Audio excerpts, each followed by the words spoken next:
Hey, what's up guys? This is Eric with Oracle Gaming, and looks like that summer update for No Man's Sky finally launched in the middle of the night the other day, and I just happened to be on at about 4 a.m. my time to download it and give it a quick go. Now, there's a lot to cover in this one, which at first glance wouldn't even seem like it really, but I do have all of the patch notes right in front of me, so I'm going to try and go through most of those. I'm probably not going to get through every single one, since like I said, there's a ton of them, but I will cover the major ones, and I'll especially be focusing on the improvements and updates that I've already personally experienced through playing through this update, patch 2.6. Known as Desolation. Other than that, please stick around till the end of the video. I'll be previewing next week's video at the end of this one. And of course, if you've enjoyed my content, please leave a like, leave a comment, let me know what you'd like to see me cover more of. And yeah, let's get right into this. Now, aside from going over the patch notes, I will be showing extensive footage of me working my way through multiple derelict freighters, as well as going in depth about the mechanics, the costs, and the rewards associated with the update as a whole. I won't be spoiling any story elements that have been added, but then again, there haven't really been that many story elements added with this patch, so please be warned. First of all, despite there still being pop-in issues, like you can see right here, I did not think that the graphics of this game could get any more gorgeous. Just take a look here for a second as I land on this derelict freighter and look around.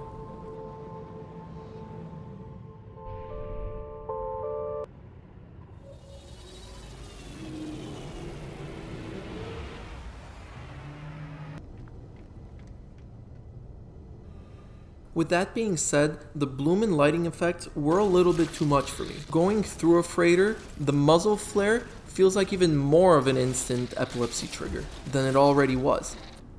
On the other hand, the overall design and mood of these freighters is very reminiscent of what I could only describe as a mix of Subnautica base building and the atmosphere of Dead Space, which is only ever really ruined when you get a procedurally generated nook you go into that is literally empty and a dead end. The parts of the ship that aren't empty are littered with supply crates and lockers that are color-coded either orange or blue, with the blue ones being interactable or destructible. It dumbs down the overall idea of actually finding salvageable materials on a ship. Similarly, the items salvaged from these ships aren't all that impressive, and at this time, you lose more units buying an emergency broadcast receiver than you gain from salvaging a derelict freighter thoroughly. The patch notes state that derelict freighters are occasionally detected by the starship's subspace radar while using pulse drive. However, they can be specifically sought out by purchasing an emergency broadcast receiver from the space station's new scrap dealer. Emergency broadcast receivers are expensive and may escalate in accordance with demand. Prices reset each day. Each week, Iteration Helios offers a free emergency broadcast receiver. If that's the case, emergency broadcast receivers might end up being a lot cheaper in the future, but as of the first one that I bought, that one cost me 5 million units, and I only salvaged about 4 million units worth of materials and items from the first derelict freighter. The second one that I bought on my main account also cost 5 million units. I didn't even make 3 million units back on that one.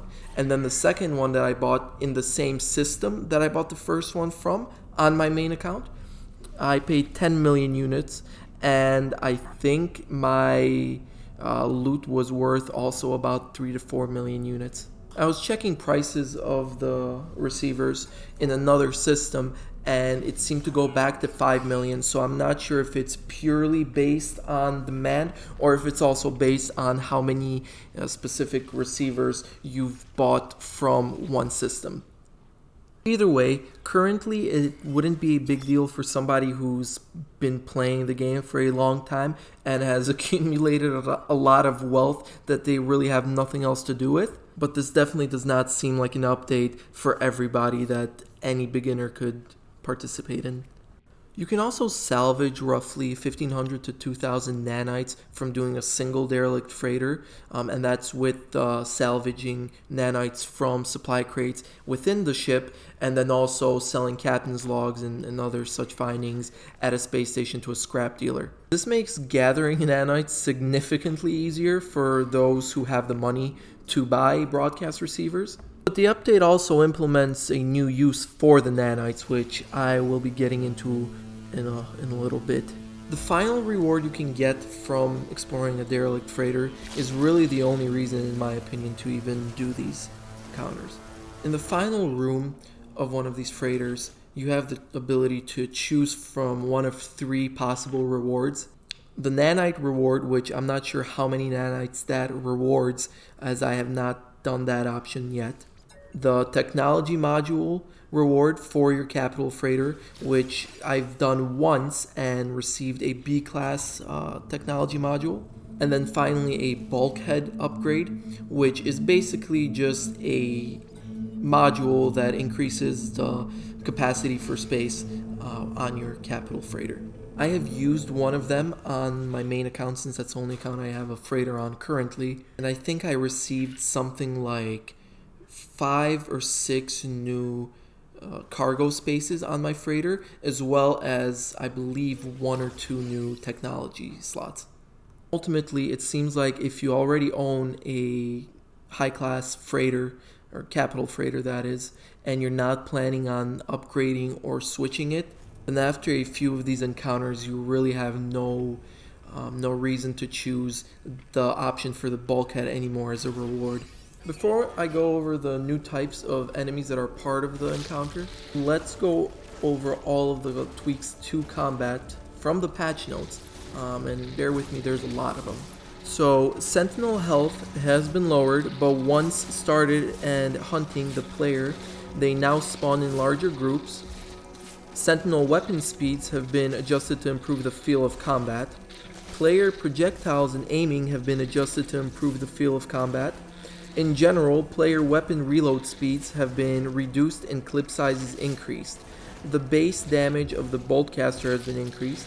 Ricochet is no longer in the pool of procedural upgrades. Specific technologies have been added to the research tree on the space anomaly that will add ricochet functionality to weapons if desired. The boltcaster and the scatter blaster now fire in bursts. Holding down fire will trigger short gaps between salvos. These can be adjusted with new technologies. Increased the speed of boltcaster and scatter blaster projectiles, making it easier to hit targets. Added tracer lines to the boltcaster projectiles. Increased the minimum damage of the blaze javelin if firing without charging. Decreased the cooldown time for the blaze javelin. Tightened the FOV, field of view, while in combat. Added custom reticles for each weapon mode. Impact effects and targeting status is now shown on the reticle. The Blaze Javelin charge status is now shown on the reticle. Increase the speed of the FOV zoom when using the combat scope. Improved the impact effects and muzzle flashes of all weapons. Improved the camera shake and pad vibration during combat. Improved the clarity of the incoming damage indicator on the player HUD. Fixed an issue that caused the secondary weapon mode to be deselected when loading a save. Whew. Well, that was a lot.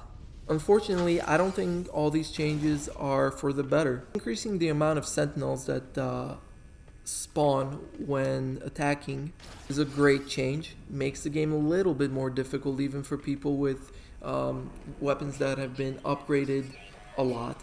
The player aiming that has been supposedly adjusted to improve the feel of combat isn't something that I'm too fond of.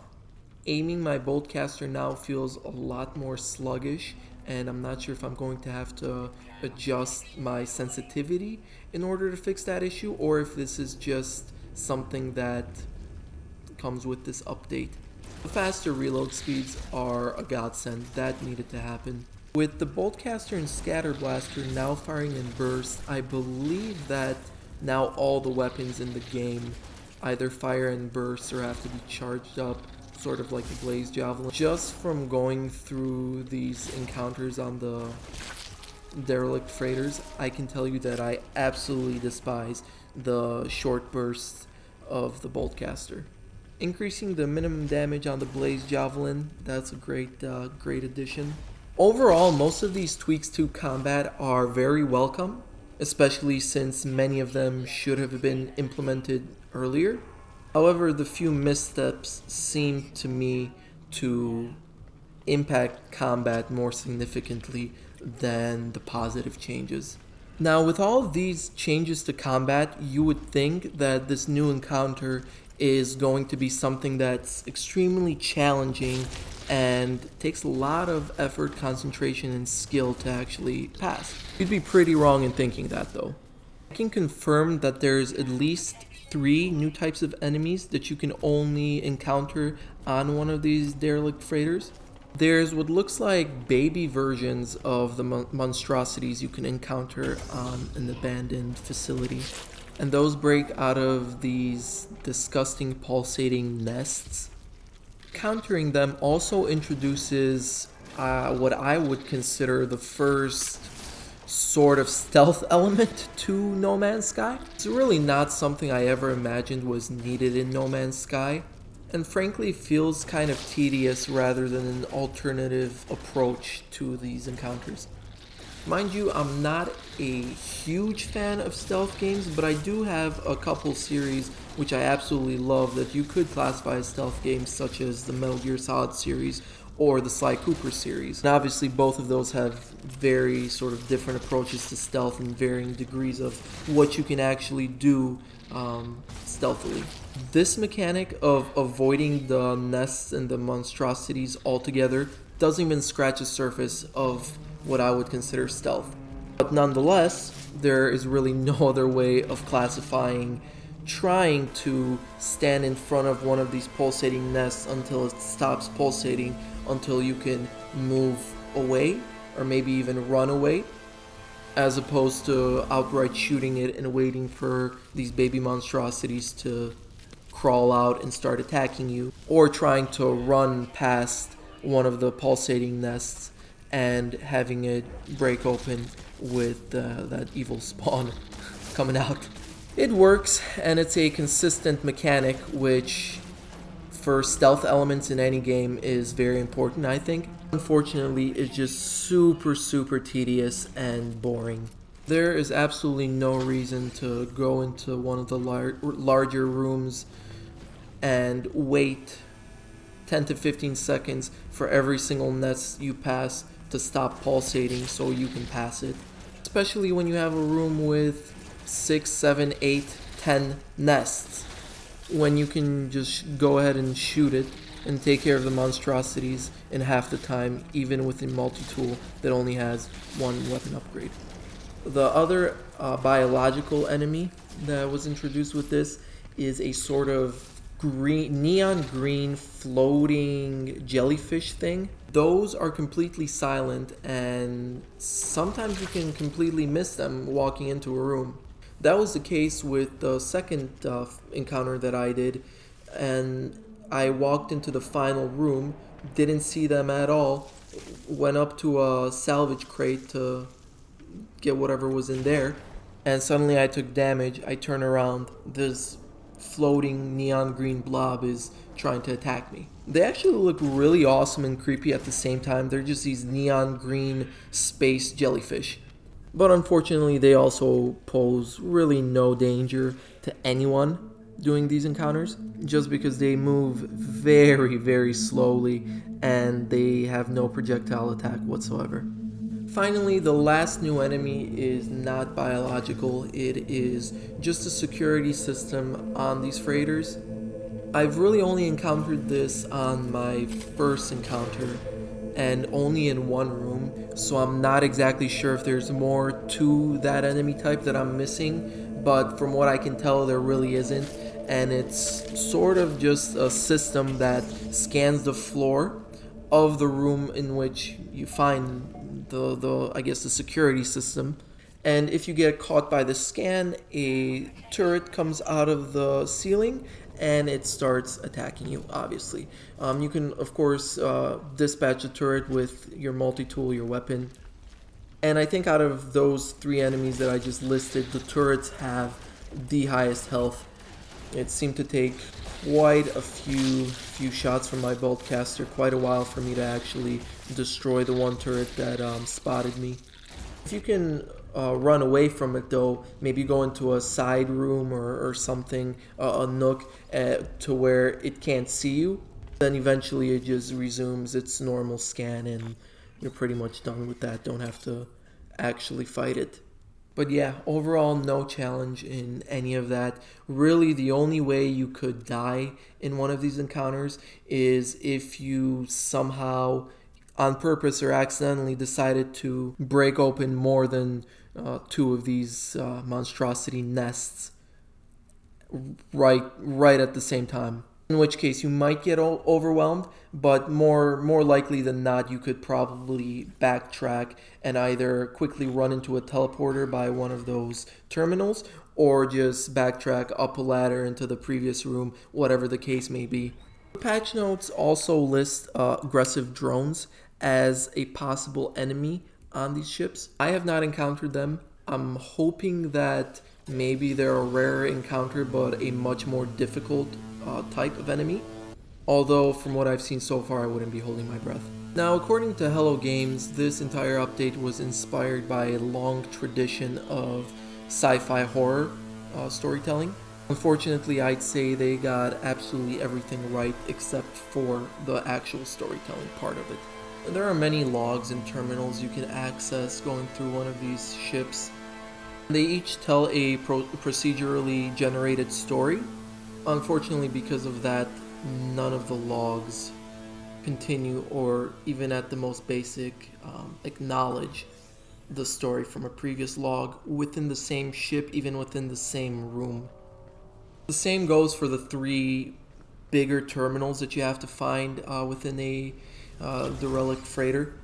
The first two sort of tell a story, help you gain access into the freighter. And then the final one is of course where you get your final reward that I've already discussed. None of the stories expand or go in depth into the story of one of the crew members, for example, whose log you've previously found in a different room of the ship. The only instance of that is on the second terminal that you find, which requires you to have already read one of the three possible logs of the three, I guess, highest ranked crew members from the vessel in order to override the terminal, because obviously the captain is dead and you have to gain access to the next set of rooms.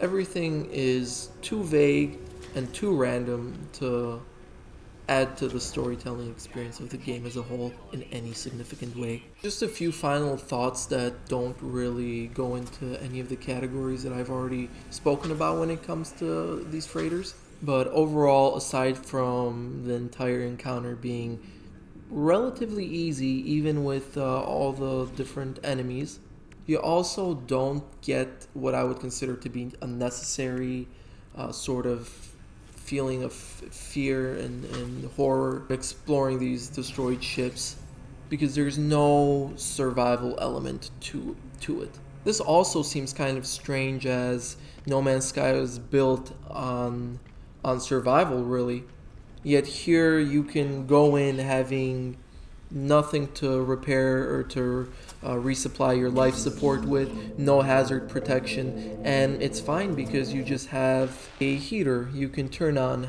at every single corner of every single room in every single derelict freighter. I would even go as far as to say that the heaters would have been an amazing touch, because that way you wouldn't have to focus on surviving. You could focus on the other aspects of exploring these freighters. Unfortunately, with the difficulty being already as low as it is, all the items you could salvage being color-coded, there being no correlation between any of the stories. Putting a heavy focus on the survival aspect probably would have saved or maybe salvaged the entire update. Each star system also apparently has one derelict freighter style, so that's a nice touch, sort of like how the capital freighter encounters are. And I'm sure there's going to be some cool looking ones that I'm going to discover in the next couple of days. If you guys play the game and you yourselves have found some awesome looking derelict freighters, just leave me a comment with the glyph address to your system where you found it, and I'll gladly take a look. Let's move on to what is, at least to me, the most significant update in this entire patch. The upgrade station on the freighter bridge can be used to recolor your freighter. Unlock new available colors with nanites. Unlocked colors are permanently available and can be reapplied for free. Yes, thank you. Thank you. I've been waiting for this ever since I got my first capital freighter. I've been sick and tired of looking at my capital freighter and seeing that it's a different color every single time I logged into the game. This definitely needed to happen, and I'm glad that it finally came out. I also wouldn't have minded the same sort of update for all starships in general, but maybe if there were more, if there was more variety in the way starships look. Hopefully they're still planning that for a future update. So earlier when I spoke about a new use for nanites, this is what I was talking about. And I've already checked it out. It is extremely expensive. Well, I guess depending on how many nanites you have and how much time you've put into collecting nanites. But personally, I think it's a little bit on the steep end to charge 5,000 nanites per color to buy. I don't mind though. I like the use of the nanites for that because if you've put enough time into this game, you can definitely amass a ton of nanites and have pretty much nothing to do with them. So 5,000 per color doesn't seem too awful or unattainable really for anybody. I'm definitely looking into putting a lot of time into gathering nanites so that I could finally recolor my capital freighter and find the perfect combination of a primary and secondary color that I like the appearance of. It's a really nice touch, and it's definitely something that matters a lot to me, maybe not necessarily to everybody else who plays the game, but it's something that I felt strongly about for a long time and wanted to see, and I'm glad that it's finally in the game. The other capital ship updates are also significant, and I'll just go ahead and read them right off the patch notes here. We got storage containers built upon a freighter base now add tabs to the freighter's inventory page, allowing quick management of freighter inventory contents. Fixed an issue that prevented the installation of technology within a freighter's general inventory. Improved the display and clarity of the stats displayed on the freighter inventory screen. Teleporters can now be built aboard freighter bases. These variants do not require power. They can be used to teleport to other teleporters or to the space station. Capital ships now contribute stats to the success of fleet expeditions. Different freighters have different base levels of fleet coordination. This stat can be improved with new procedural technologies salvaged from derelict or abandoned freighters. The Expedition UI now shows the difference between stats contributed by the fleet and stats contributed by temporary frigate upgrades or any capital ship technologies. Fixed an issue that could cause an expedition to be started while adding or browsing available temporary frigate upgrades. Added hover text to all color, textures, and armor style options to the buttons in the customizer, allowing players to know ahead of time what options they are selecting. Overall, all of that is awesome. That is a great update to the capital ships, the capital freighters. I only wish they finally also fixed, and it seemed like they had the perfect opportunity to do it with this update, the issue of adding extra power, or at least being able to build generators on a capital freighter in order to expand your base and have more power going to different pieces of technology or structures on the capital freighter. Now, aside from all the capital ship upgrades. There are a few ease of life upgrades that don't really add a whole ton of changes. But of course, fix some bugs and are definitely going to be welcome overall within the No Man's Sky community. For me, the most significant of these would definitely be the ability to add custom titles to your player name, and of course, being able to join a friend in multiplayer and spawn right inside of the anomaly if your friend is already at the anomaly. There's also now an anomaly detector you can find while mining asteroids, which will help locate anomalous space objects, so I think that's also pretty cool. There are also new multiplayer missions at the Nexus, which is great, just adding more variety to an already amazing game. And probably the most significant new item added to the game with this update, the repair kit. It allows you to repair any damaged subcomponent with the repair kit instead of actually using that component. And I've gotten a few of those from the derelict freighters.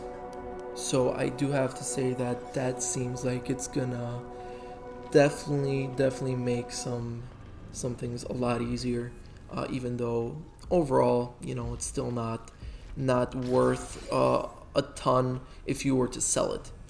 Finally, I just want to put this patch into the whole context of No Man's Sky. I absolutely cannot name a company other than Hello Games that has turned what so many people consider to be an absolute disaster and mess of a game into something where now a majority of the players consider an excellent, maybe even one of the best multiplayer experiences available on any console, any platform.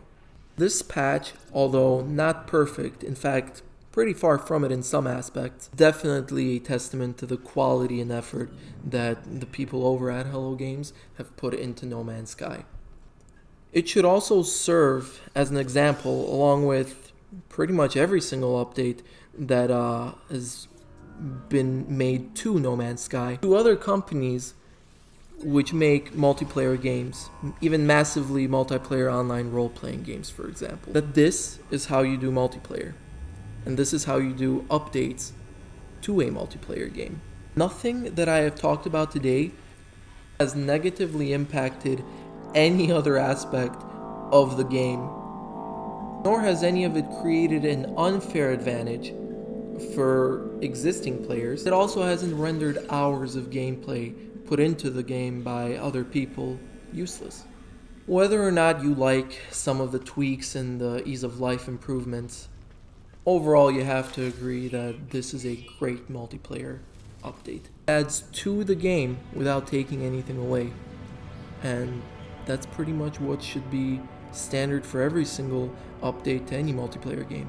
I do not love the difficulty of the new derelict freighter encounters. Also, some of the weapon tweaks I dislike personally, like I've stated before, but I also am open-minded enough to think that with getting adjusted to these new settings, I'll sort of maybe get used to them enough that they won't bother me anymore. I'm not going to go through my entire rating system, as this is a free update for a multiplayer game, but just based on all the additions made here in patch 2.6, I would definitely give this a solid 7 out of 10. Anyways, that's all for my review of No Man's Sky Desolation.